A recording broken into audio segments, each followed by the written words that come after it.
Hey, good evening, everyone. We're Rishustam Ardasra. We're continuing our Dirshu Bahalacha. Today's Dirshu actually begins on Kufayin Tes Amud Aleph with Sifcha Chav Zayin. However, we are on the bottom of Kufayin Ches Amud Beis. We're in the middle of the Mishnah Berurah. We'll just recap with. We'll pick up in the middle of the Ramah. We'll pick up the Ramah. Let's see. We'll take the Ramah. 2 lines from the bottom, in middle of the line, on Kufayin Ches Amud Beis.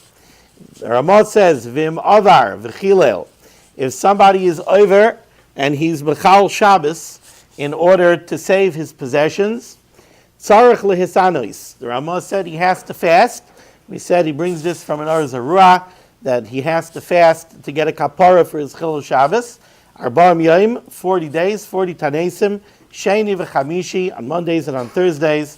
And after the tinus is over, you should not drink wine. You should not eat meat. And really, if he was Mechal Shabbos B'Shoigig, he would be chayiv to bring a Korban Chatos. So the Ramah says, instead of bringing that Korban Chatos, he should give to tzedakah shmeina asar pshitim l'tzedakah. He should give 18 coins to tzedakah. And if he's not so well and the tinus is very difficult for him, and he wants to redeem monetarily the tinus, yitain ba'ad kol yom shneim asar pshitim l'tzedakah. You should give 12 coins to tzedakah instead of the tanesim, instead of each tinus. V'ayin v'tur yerdayim l'chasnida siman kuf pehei, where siman halacha occurs over there. If somebody is over on hilchas nida by accident and he needs a kapara, so also these brought down these halachas of tanesim. Now let's pick up where we were holding in the Mishnah Berurah. Mishnah Berurah is cotton ayin ches on Kufayin Ches Amud Beis. Arba'am Yom, he has to fast 40 days. V'yachal l'tchaysam limei ha'chayrif. The Magen Avram says we can make life a little bit easier on the fellow who has to fast. He could push the fast off to the winter season so that the day is a shorter day. V'chol zehu bein shavar l'isur d'araisa oyal isur d'rabanan. He brings from the Eliyah Rabbah that this doesn't matter whether you're over a daraisa or darabanan, you still have to fast these tanesim to get a kapara.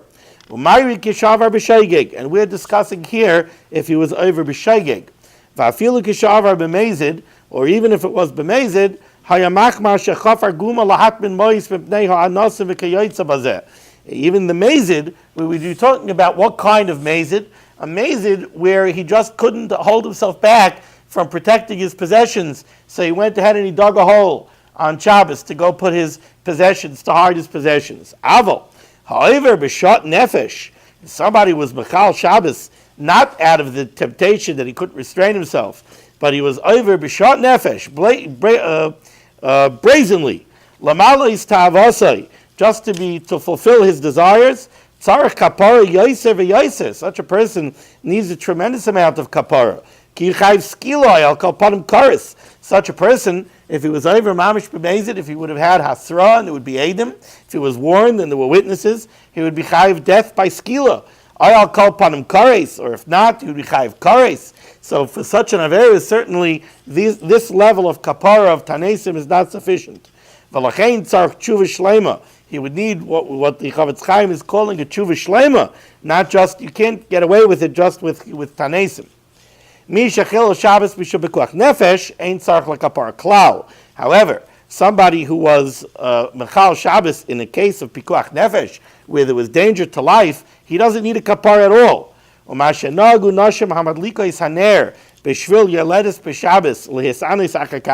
He brings down that there were some women who were accustomed, if a woman was a mialedes, he was helping a woman in childbirth, and she would go ahead and light a nair. If she lit a nair to help out a woman who was in childbirth, so they would know to fast afterwards for a kapara. Who halelus v'sichlus. The Chavetz Chaim says this is sheer foolishness. It's not necessary. If you did something for b'kuach nefesh, you don't need a kapara. Ayin tes v'lo yachal basar. After the tinus, he should not eat meat. Tainu b'layla shachar tainus. this restriction of drinking wine or eating meat, the Ramah means to say after these Tanesim are over, after the Tainus, you should not drink wine or eat meat. Shmaina Asipshitim, it says you should give 18 coins instead of the Karban Chatos.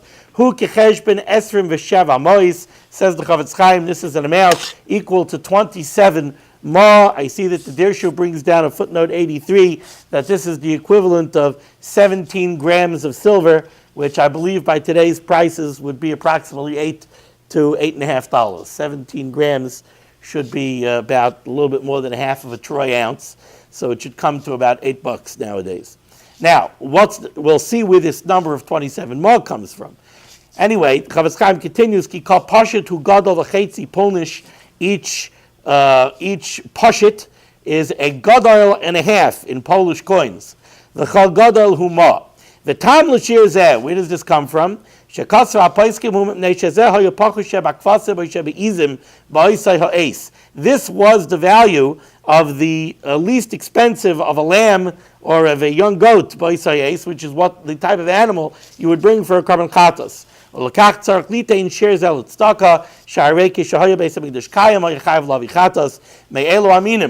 base of the base of Mikdash would be standing, he would have to bring a karban chatos from these sorts of animals, so he has to make that up monetarily to tzedakah. The Yazar, you should take care. Somebody who is giving this money should not say, I'm giving this money for karban chatos, because then it's as if he's being magdish the money. He's giving the money in the sanctification of a carbon. Rak sheyomar, instead he should just say, shebemekayim chatos, instead of a karban chatos, noisin zel tzedakah, he's giving this money to tzedakah. The kasva svarim, it's brought down in svarim shemei anochain, sheyomar parshas chatos v'yavin oifen hakravasa.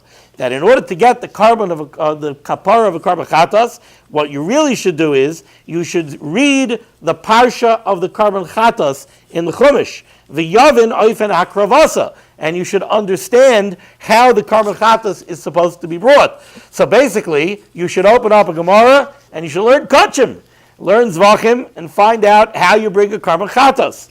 Ukvar Amr Chazal, we have the Gemara in Menachos that says, Kol ha'oisik b'teres chatos, anybody who engages himself and busies himself learning the teres chatos, learning how a chatos is brought, ki'ilu hikriv chatos, it is as if he brought a karban chatos. This is based on the pasuk of Zois HaTorah la'olah v'lamincha v'lachatos. So by learning the Torah of the carbon, and I saw brought down, and now I don't remember from who, but I saw brought down, it's such a beautiful lashon. Did I write it down? No. That it's brought down that when somebody, see, we look at it simply that by virtue of learning the parsha of chatos, so you're involving yourself in chatos, it's as if you brought the karban chatos. But I saw it brought down, it wasn't from a Rishon, it was from an Achron, that says that by learning the sugyas, by learning the Torah of the karbanos, you get a siyata d'shmaya. And the Rebbeinu Shalom will open up your heart and open up your mind to a higher level of Kedusha, the same way bringing a carbon does. Reb Ruvain always likes to say that he speaks about it often during Av. I think it was during Yemei Sfira. He always says, during El. He would talk during El about tshuva, but before he would speak about tshuva, he would speak about sinas chinam. So somebody asked him once, why are you talking about sinas chinam during El? During El, right away, we usually start with tshuva. You want to talk about sinas chinam, that's for Av, right? Churban bayis was sinas chinam. So Reuben always said, you don't understand. In order to have true tshuva, you need a Beis HaMikdash. You need a carbon. The Gemara says that Yerushalayim, everybody in Yerushalayim was happy. Why? Because if somebody did a chet, he came to Yerushalayim, he brought a carbon, and he had tshuva shleima. He had a full kapara. So everybody was always happy, because even if they had chatoim, they knew that they got a full kapara. So Reuben always said, before we can speak about tshuva, we have to speak about sinas chinam, because we need a Beis HaMikdash in order to have tshuva. Any other tshuva that we get is a shvacher tshuva, because we don't have a Beis Hamikdash to get the tshuva. So it's the same thing. The miracle, the nace of a carbon, what a carbon does for us to give us tshuva, you could accomplish that through learning the Torah of the karbonos. Shnei Maser Pshitim, you should. Most of the guys who do all these averas, they're not Talmidei Chachamim, they're Amalotzi. Right. To start learning and to, how do you call it? So each one kifi yecholtai. That's why his lashon first is that he should read sheyoymar parshas chatas. The first thing is read the parsha of chatas. And then he says v'yaven oiven akravasa. So it's like everything else. Ish kifi yecholtai. The one who could do more should do more. The one who can't. Oh, it's very interesting. You should ask that. Halilus in Tehillim. It says that David HaMelech uses the word Halilus, and the Rishonim say over there that Halilus means not thinking straight, having a not straight way of thinking. So I wanted to say over here, the Chavetz Chaim says Halilus v'sichlus. There's two different ways that a person comes to an Avera. One way is through Halilus, which is krumah thinking, not straight thinking. He makes a cheshbon that's not a valid cheshbon. He calculates that he should do an Avera, but his calculation is the wrong calculation. Then there's sichlus. Sichlus is simply foolishness. It's not even not thinking straight. Silliness. Yeah. The Shirish? Hallel is singing. What does he say over there? Hallelus. Jump around. All right. Oh, let's see. Okay. So Shnei Maser Pshitim 18 coins, Shu Chai Mois 18 ma. V'zeu Shir Apachas Im Ef Shalai. This is the least amount. The Asher Yitin Yoser, a wealthy person should give more. Kalafi Ashrei, each person according to his wealth. Sharei Tama Pidyon Sheshakal Tzar Mamin Keneged Tzar Tainus. When you want to redeem a tainus with money, the point is give enough money that a person has tsar from fasting, so give enough money that it took something from you, like equal to a tainus. I know Rav Moshe writes in the Igris, in Hilchas Nida, when he speaks about this, he says that a person, if he wants to redeem a tainus, he should give an amount equal to what he would spend to go to a restaurant for 2 meals. Now, it doesn't mean to go to Abigail's. It means if you weren't able to eat at home.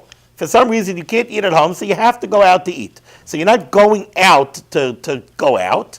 You're going out because you have to eat, so you need a meal. So you're going to go to a simple place, but you're going to get a solid meal. So you're paying for the food. You're paying for the tircha to prepare the food. That's the amount, 2 sudas that you need to redeem a tainus.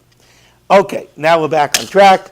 Let's go to the Mechaber, Sif Chav Zayin, top of Kufayin Tes Amud Aleph, second line. Kacheles hamunachas b'makayim sharabim nizaykim ba. If this literally a gacheles is a coal, but we're going to see it doesn't only mean a coal. There's something that's burning, and it's in a place where it presents danger to the tzibur.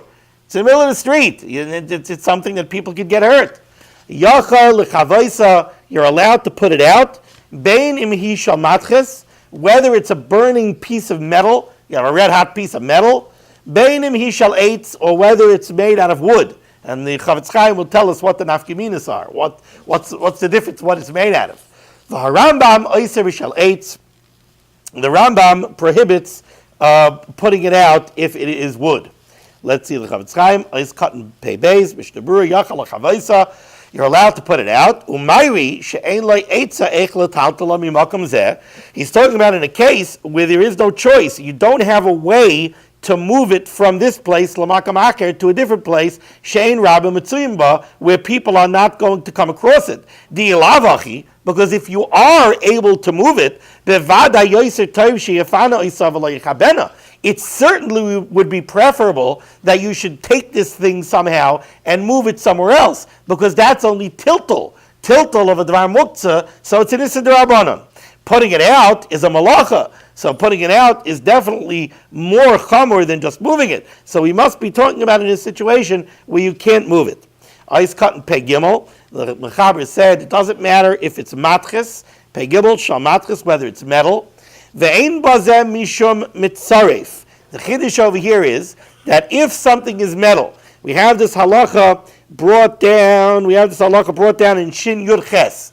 In Shin Yud Ches, by Bishul, we speak about over there, if somebody has a pot that was full of very hot water, and now it's empty, but the pot is still hot, so the Mechaber said you're allowed to pour a lot of cold water into it. Because by pouring a lot of cold water into it, you're not going to heat up any water because you're overpowering the heat of the pot with the volume of cold water that you're putting in. However, what they bring down over there is you might think that there's a different isser, and that is there's a malacha of makeh b'patish, finishing off a keli. The way one of the steps that you take when you're furnishing a metal keli is after it's burning hot, you right away throw cold water on it, which somehow makes it contract and solidifies it. So that's called mitzaref. It's a step. Mitzaref literally means refining, but it's a step in the process of finishing off a metal keli. So he says over here you could go extinguish the burning hot piece of metal, and it's not considered mitzaref. What is this step of mitzaref? It's strengthening a burning hot metal keli by pouring cold water on it. Why isn't it a problem of mitzaref? Because this person has no kavanah at all to do mitzaref. He's just trying to extinguish the fire, not even a fire. He's trying to take away the heat from the metal so nobody gets hurt. So this is a malacha shein tzricha legufa. It's a not a malacha shein tzricha legufa. There's no kavana. However, you might ask, maybe it's a psik reisha. So over there in Shin Yud Ches, the Levushay Srad says over there on the Magen Avram, he says that there's no problem of psik reisha because you don't know for sure that you're accomplishing mitzaref. In order to accomplish mitzaref, the metal had to have been at a certain degree of heat, and you have to bring it down to a certain degree of cold, so you don't know for sure that you're doing mitzaref, so it's definitely not a psik reisha.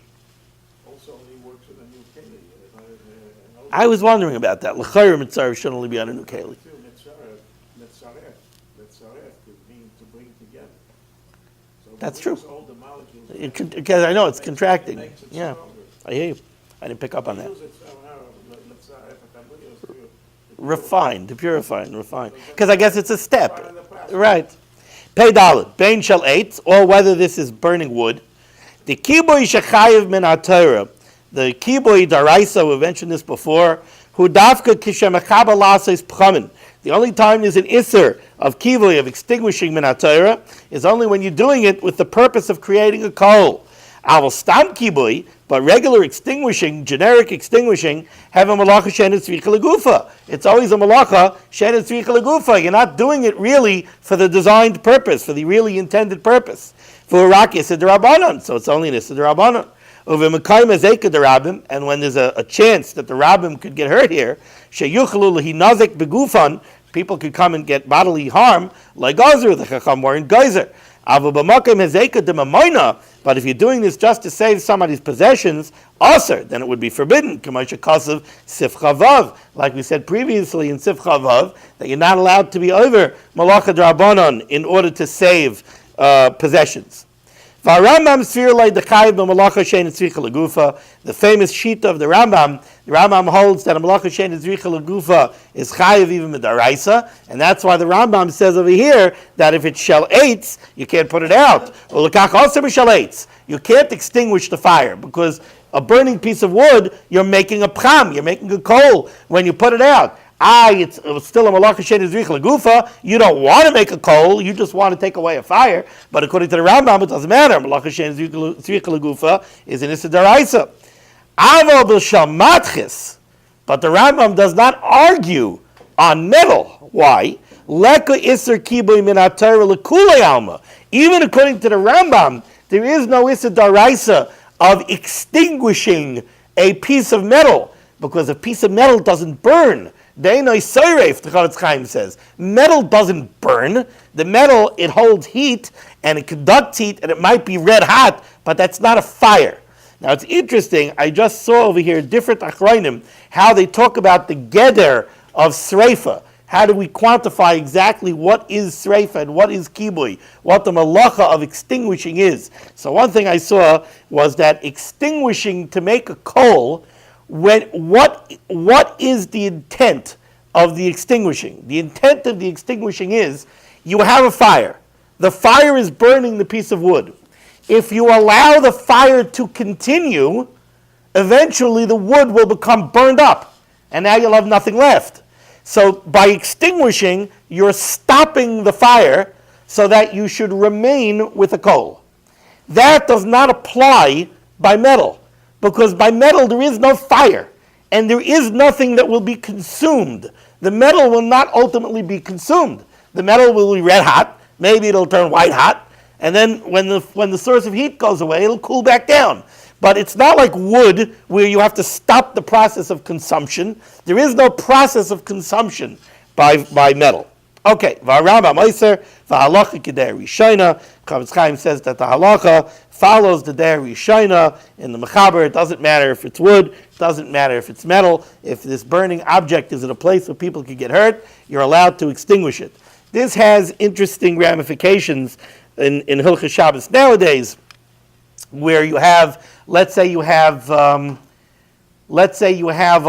live wire in a place where people could come across it and get hurt. So l'chayra, you would be allowed to unplug it. L'chayra, you should be allowed to say it's the same thing. It's an issa d'Rabbanan. If it's in a place where people could get hurt, so you should be allowed to unplug it, and you shouldn't have to stand there the whole day and watch it, because if With a fire, there's no such thing. When you're saying consume, it just means it transforms from one form to another form. well, yeah, it's energy. To another state, Yeah. whatever it is. In order to have visible light with a fire, that means one thing, that electrons are jumping from one state to another. Transferring to light energy. So now, if you take metal, okay, you have the fact that the electrons jump also from one state to another state. But let's say you don't have fire with the heat, but if you take certain acids or whatever it is, so you could cause it to disappear also, just Yes. by wood. Right. So that would be also to put a special acid to make it disappear. It wouldn't be Sreifa. It's not Sreifa. It's doing the same thing. It's not the same. It's not the same mechanical process. It may even make it glow. Yeah, but it's still, it's not burning. Is that called burning? It's an acid burn, a chemical burn. It's The filament in a light bulb, when it glows red, is actually burning. It will burn out because it will slowly decay, just like a burning piece. Well, when a tungsten filament eventually pops, is that because it was consumed? Because It's weakened. Thermal degradation. Thermal degradation, but is that a consumption? I don't know. But it's interesting what you're saying. the circuit. Yeah. That's what happens Yeah. at the end. Okay. But you can have the same process with metal. It's I hear. changing of how do you go. What? Bar Mareish. Yeah. Well, that's the whole reason why we have the machlokes on electricity. What electricity is? Is it havara? Right. One of the reasons why we consider electricity also on Shabbos. Right. Either it's baina or it's mavir. Havara. Why is it havara? Because it's hot and it glows and it's considered burning. So obviously there is. I'm not saying that. Yeah, I hear.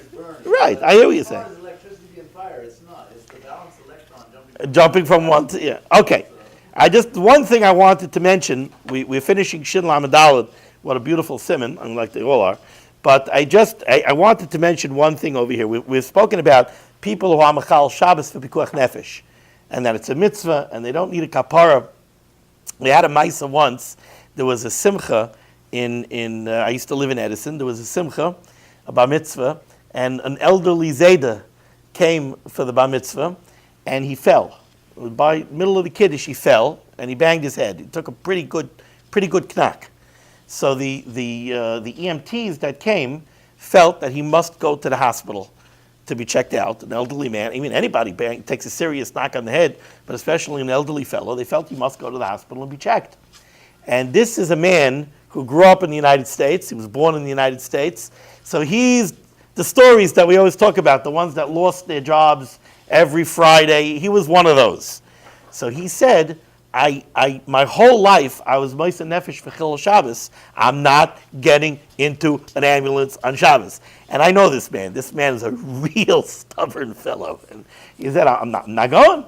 And the doctor said he has to go.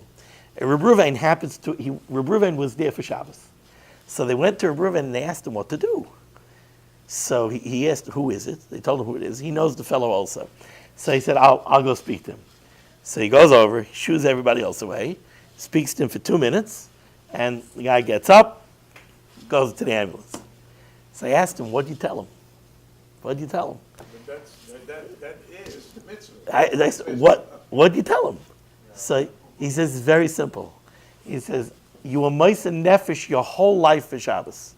Mirtz Hashem, one day you're going to be gone. What do you want your legacy to be to your children? Do you want your legacy to be, the Zayda was a stubborn old man, you couldn't tell him anything, and even when he lost his job, but he was a stubborn old man? Or do you want your legacy to be that you always did what was right? If you want to do what was right, what's right now is you get in the ambulance. Because that's what you're supposed to do now according to halacha.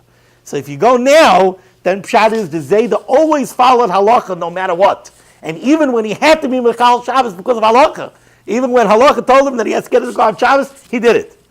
Got up and he went in the car. So, okay. Shin Lamed Hey, Din Chavis Shenishbara, the laws of a barrel that breaks, and now you're losing the contents. Very similar concept to what we just discussed in Shin Lamed Daled.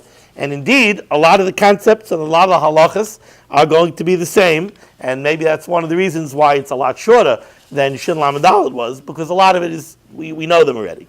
Some of the Mechaber says, Chavis Shenishbara, a barrel broke, Matzilin Mimena Mazain Shalosh Seudais, you're allowed to save from the contents of the barrel what you need for 3 Seudais, Afilu B'Kelim Harbe, even if you're going to use many vessels, De'ilu B'Kli Echad, because if you were going to catch the contents of the barrel in 1 keli, Afilu Machzik Meya Seudais Matzil, you would be allowed to save even what you need for 100 Seudais.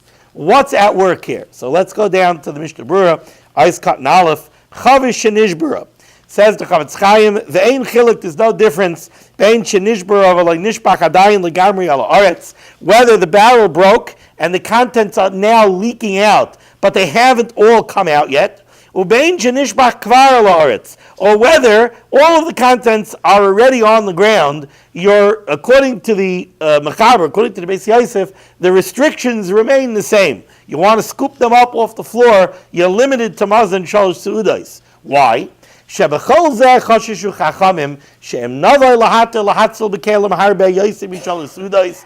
The chachamim are choshish. If they are going to allow you to use kelim, to use a bunch of vessels, to save even more than what you need for 3 seudais, mitaych shehu bohul lechazer acher kelim harbe. Now you're going to get bohul, you're going to get agitated and worked up, and you're going to go running around, I need another keli, I need another keli. Yeviem gam kein derech Rishus HaRabim. You're going to end up bringing a keli, even from Rishus HaRabim, maybe over on Hoitzah.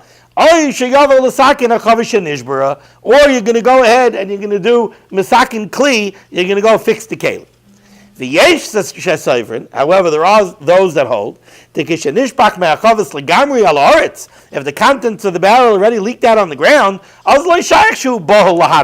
then we're not going to make a gzera because somebody might become bohul to go save the contents of the barrel. The damage is done, it's on the ground. Yeah, you could scoop up some stuff, but we don't think a guy is going to get bohul while it's leaking out of the barrel. The guy is like, oh, let me save it. Once it's on the ground, as we say in Yiddish, fafallen. It already fell. So now, okay, when I can scoop up, I'll scoop up, but he's not going to be bohul.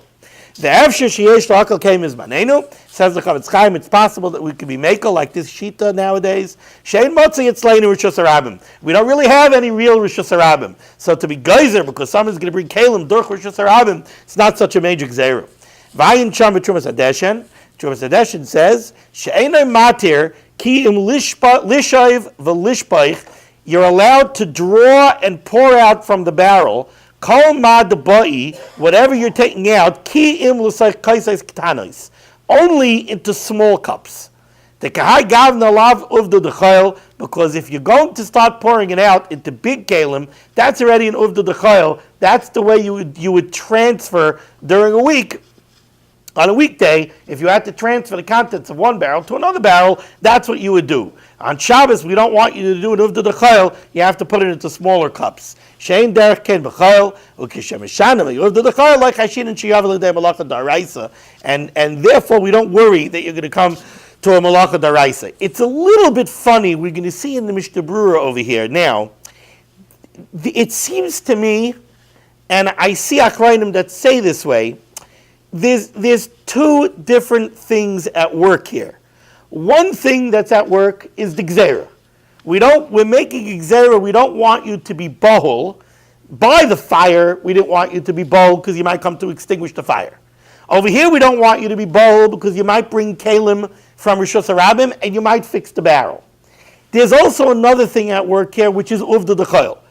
We're going to see that there are certain things that are aser mishum uvda d'chayil. We don't want you to do things in a weekday way. Over here, the Mishnah Berurah is mixing both. He's saying that the Trumas Hadeshet says you're only allowed to pour it into small kalim because to pour it into big kalim is uvda d'chayil.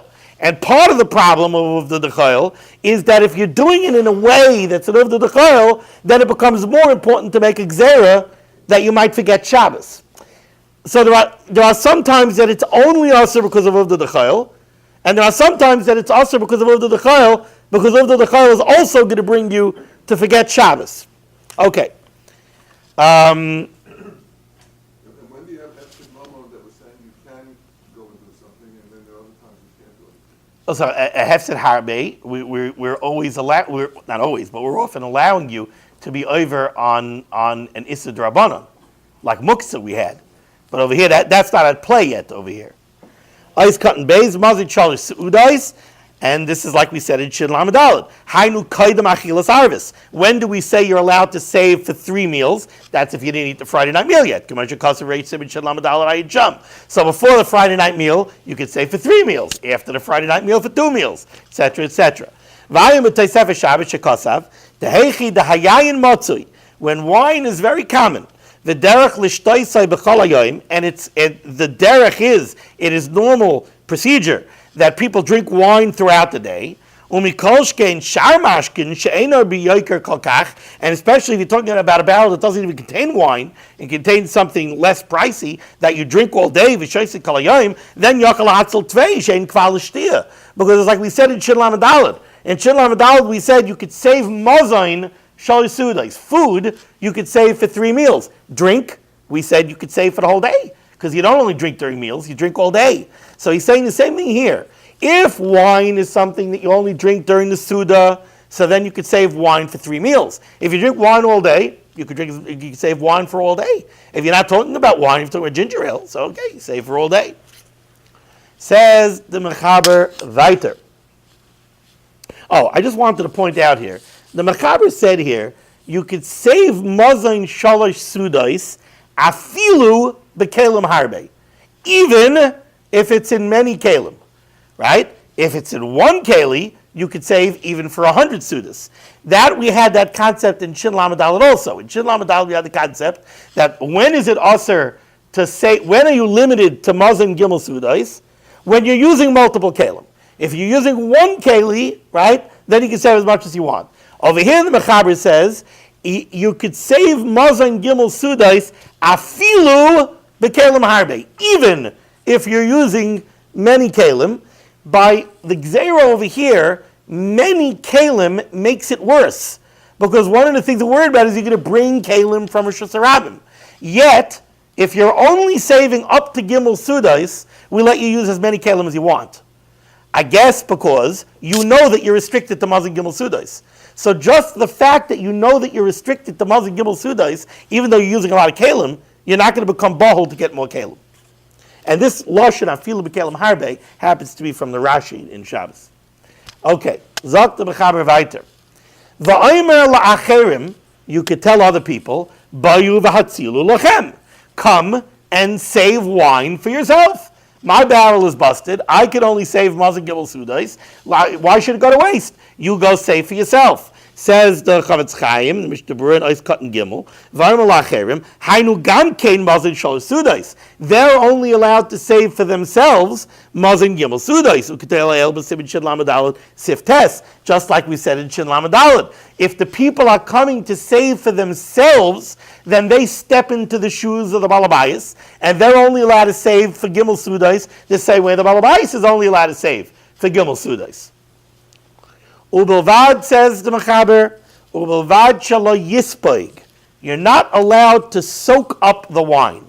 Dahainu, shalo yosem asvoig b'mkaim hayayin. You're not allowed to take a sponge or something else that's absorbent and put it where the wine is leaking out so that it will get absorbed. Lachzar ulahatifai, because you want to then take the sponge and put it on top of the barrel or on top of another keli and let it go in. Let it drip out. Why can't you do this? Gzeira Shem Yitzchayt. Because now we have a gzeira that you might come to do schita. You might come to squeeze the sponge out, which you're not allowed to do on Shabbos. Va'afilu im yesh lai beis achiza, even if the sponge has a handle, the lekach shash schita, we had previously that when a sponge or something else absorbent has a handle, then we don't have the gzeira of schita. What's the issue Of of squeezing out. Told of Mefarik. Told of Mefarik. That's what it is? Yeah, But it has to- you're extracting from something it's absorbed But into. isn't there a problem that it has to be something Yeah, it has to. There's all sorts of klalim. Yeah, but something natural? it's not. But I mean, according to many paiskim, the absorbent item has to be natural. Yeah, It has to be a natural fiber. It can't be something that's not. But that's the isser over here is chita, which comes from a farik. Yeah. So if it has a handle, there's no isser of schita. A sponge with a handle nowadays, you're not allowed to wash dishes with a sponge with a handle. You're not allowed to scrub with a sponge with a handle because that's still schita, it's psikresha. But to wipe gently, if you had a sponge connected to a handle, you want to wipe something gently, that you're allowed to do on Shabbos because it's not a psikresha that you're going to come to schita. To pick up a sponge, you're not allowed to use a sponge with your hand because we consider that a psik ratio of schita because you're gripping it. But if you're not gripping it, if you're holding a handle, it's not considered a psik ratio. Anyway, so the Mechaber is saying you can't do this. You can't absorb the yayin, and because of gzeira of schita. And even if it has a handle, where there's no problem of schita, it's still aser. Why? Says the Mechaber. Because we don't want you to do an uvda dechayil.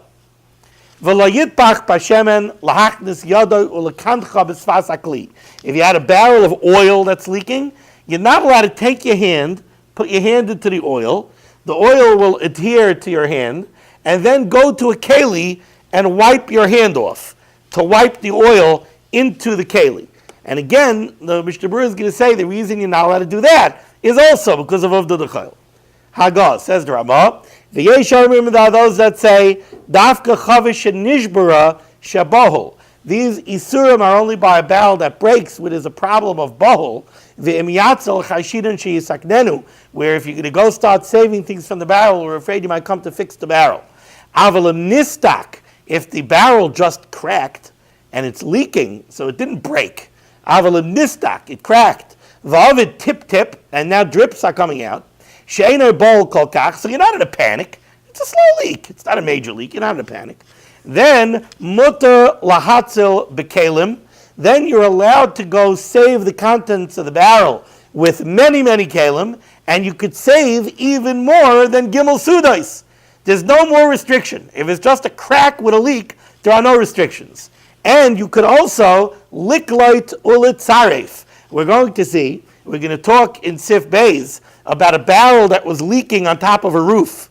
And the lashon of the Gemara is, you're not allowed to bring many kalim to go save the contents of the barrel, and you're not allowed to do liklait ulitzaref. Liklait ulitzaref means you're using one keli to catch the flow of the wine in midair. You're using another keli that you're putting on the edge of the roof to catch the wine that slides down and is now running off the roof. So the point is, you're setting up a whole bunch of kalim over here to try and save as much wine as you can. However, the Ramah says here, in the case of a barrel that has a crack and a slow leak, You could use a lot of kalim. You could save more than gimel sudos. You could do liklait or litzaref. You could do whatever you want. He brings it from the Mordechai, and it tastes it called kisvei. V'yesh oimrim, the kol zeloi ma'iri el lahatzal mechatzal lechotzer, just like we saw in Shin Lamed Daled. There are those that say that these restrictions only apply if you're trying to save the wine, the contents of the barrel, and you're trying to take it from one chotzer to another chotzer. But if you're bringing it to a house where you have an eruv together with that house, you made it a ruvei chatzeros with that house, matzilin b'chol inyan, then you could do whatever you want. You could say if you don't have these restrictions, k'moshen is bar le'el gabed leika, like we said previously in Shin Lamed Daled, and now the Mishnah Berurah will explain this a little bit more. Zok the Mishnah Berurah in Ois, where are we? What? No, we're not dealing with schita anymore. No, we're not dealing with schita now. No. Not, he's talking about b'chol inyan, meaning these restrictions of mazin gimel sudos in many kalim. Not talking about schita. He's finished with schita. Schita was just the point of you can't use a sponge. But you still have to follow a certain way of doing it. Yeah, you can't. You still can't do schita, obviously. You can be what's it close it over here to put your hand over there. That's also because of the chayil. Again, that has nothing to do. His point over here, that's of the chayil. His point over here of b'chatzar l'chatzar, but to a bias you can, is just the gzera of bohol doesn't apply when you're going to a bias. And that's going to be for the same reason that we saw in Shin Lamed Daled. In Shin Lamed Daled, we said this whole isser is only when you're going to a chatzar she'eina mukura. You're going to a place that's not roofed over, so it looks like a Rosh Hashanah, so we're worried that you might come to Hitzah. If you're going to a bias, we're not worried that you're going to come to Hitzah. So the Mishnah Berurah says in Ois Cotton Gimel, as soon as we did that one. Ois Cotton Daled, you can't put your hand in the oil and then wipe it off. Also because it's an uvda d'chayil. Ois Cotton Hay, the Ramah said you could do liklait uletzaref.